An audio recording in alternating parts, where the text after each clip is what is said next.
আসসালামু আলাইকুম, সবাই কেমন আছেন? আশা করি অনেক অনেক ভালো আছেন। আজকে আমরা চলে এসেছি একটা হোটেলে দুপুরের খাবার খাওয়ার জন্য এবং এই হোটেলে এসে দেখলাম যে অনেক রকমের ভর্তা এবং ভাজি রয়েছে। এত রকমের ভর্তা এবং ভাজি দেখলে কিন্তু সত্যিই খেতে অনেক লোভ লাগে।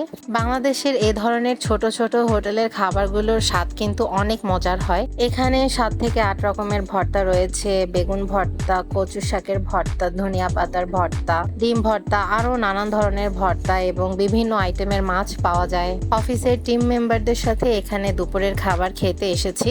এখানে আমরা ৭ জনের মতো ছিলাম এবং সবাইকে খাবার ভালোভাবে পরিবেশন করা হয়েছে। অনেক রকমের ভর্তা বাটিতে সুন্দর করে পরিবেশন করা হয়েছে। প্রথমেই বিসমিল্লাহ বলে শুরু করলাম এবং ভর্তার আইটেমগুলো নিয়ে নিলাম।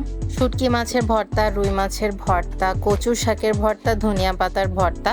এখানে ধনিয়া পাতার ভর্তাটা অনেক ঝাল ছিল। সবগুলো আইটেমই ঝাল মোটামুটি ভালোই ছিল এবং টেস্টও অনেক ভালো ছিল। এই যে আমার টিম মেম্বাররা সবাই খাওয়া নিয়ে অনেক ব্যস্ত এবং অনেক মজা করে সবাই খাচ্ছে, অনেক এনজয় করছে। আমি এখনো ভর্তার আইটেমগুলো শেষ করতে পারিনি। অনেক আইটেমের ভর্তা ছিল এবং অনেক টেস্টি ছিল। এরপরে গরুর মাংস ছিল।